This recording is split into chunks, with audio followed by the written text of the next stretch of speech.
Catholic Schools Partnership is a recently established umbrella body to support all the partners in Catholic education. That means trustees, patrons, managers, all the groups that are involved in overseeing Catholic schools, and it's an umbrella group providing support for all of them. And it has a council of 33 members, which is very large, but that's because it's representative of all these groups.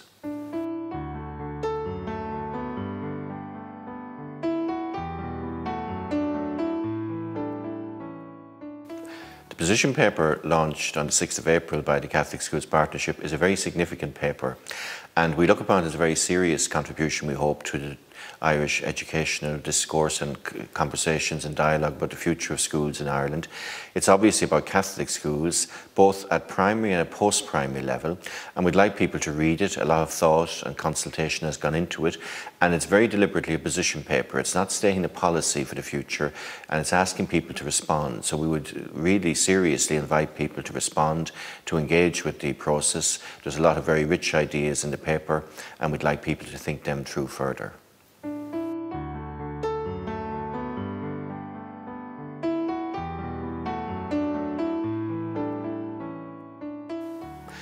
There is a lot of conversation in the media and the public at large at the moment about the future of Catholic schools, particularly Catholic primary schools. And several leaders of the Church and the bishops themselves, the Bishops' Conference in 2007, made clear that they have no interest in running schools in areas or for a population that wouldn't wish them to do so. Catholic schools exist because Catholic parents want to send their children to such schools and because they're part of the mission of the Church. It's clear that Irish society is changing. There's a changing pattern in our population. There's been a lot of migration and so on. And some people, not by any means all, and certainly not all migrants into the country either, would prefer alternative patronage of schools.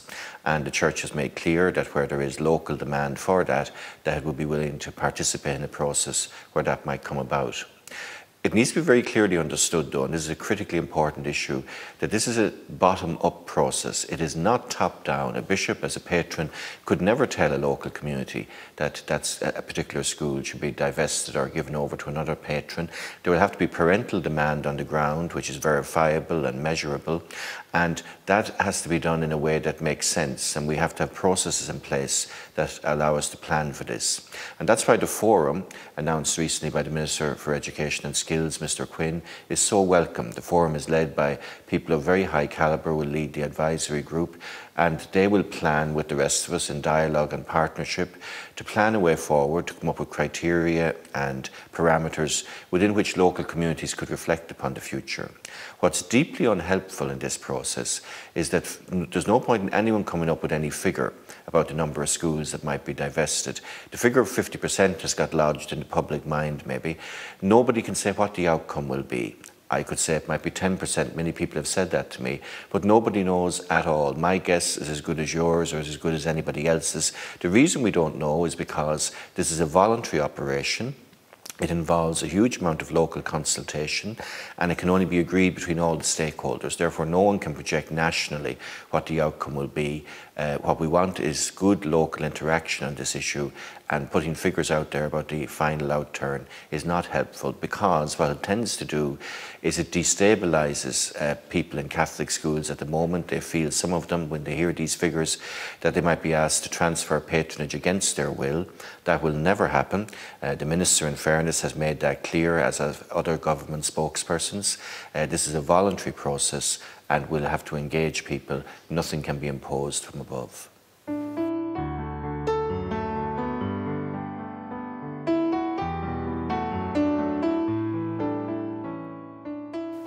The change of patronage of a school, no one should underestimate the task involved. With the best will in the world, it's a difficult undertaking. There are all sorts of complicating factors. One is that it's a different thing altogether in setting up new schools. Everyone can see we can have a diversity, and we already have a diversity of patronage of new schools, and that is most welcome.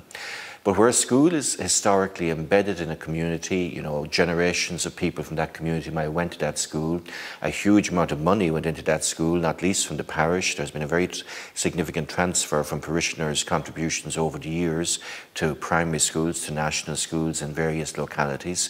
So naturally that's one concern. A second is the trustees, those who oversee the ownership of the school. These are all charitable trustees. They all have responsibilities towards the charities that they oversee, and they must act in the best interest of the charity. So there are all sorts of complicating factors, but where there's a will, there's a way, as we say. And I think we can look to a future where certain schools move from one patron to another, provided that is based on local agreement with that issue. We'll have to address very complicated issues in the process, but that's exactly what the forum has been established to do.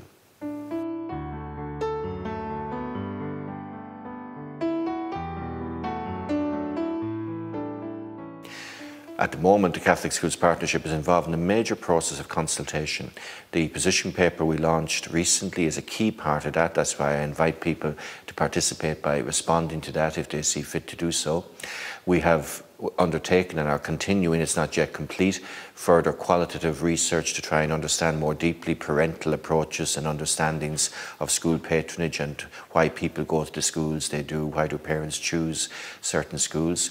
We also have an ongoing, very detailed consultation with various groups in the church who are involved in education, obviously, teachers, members of boards of management, members of parish pastoral councils, clergy who work with schools in various parishes, and all of that work is ongoing, and it's all going to lead in the month of June to 4 regional assemblies geographically spread around the country, where we will invite representatives from all dioceses with interests in education to come together to reflect on the various aspects of the research and consultation that we've undertaken, and to set down, hopefully, parameters for our way forward into the future.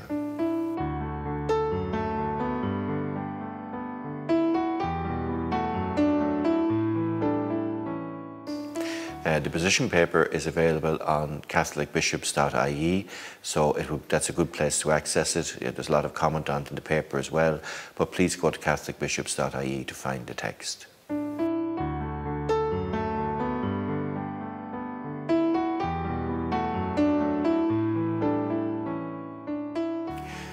There is comment recently in the media, and it has been repeated several times, that the amount of time devoted to religious education in the primary school curriculum is causing a problem for other subject areas. I think the first thing to say in response to this is that ongoing review and change in the curriculum of the schooling system is most welcome, and we would like to be involved in that. That is something that all systems need to do. Schools consistently need to update their curriculum given the changing culture in which we live. But it is completely absurd to say that there is any link whatsoever between the amount of time devoted to religious education and sacramental preparation and any change in literacy and numeracy levels amongst the Irish school-going population. There is no link whatsoever. It is absolutely untrue to say that pupils attending Catholic schools with strong religious education programs and sacramental preparation programs, that those pupils are any less literate or numerate than students in any other type of school. The simple way to prove this, by the way, would be to do some empirical, simply on-the-ground research, measure the numeracy and literacy levels of pupils who are attending schools that have a sacramental preparation program, and measure the same numeracy and literacy in schools that have no such program. I'm quite sure that you will find that there is no link between these issues.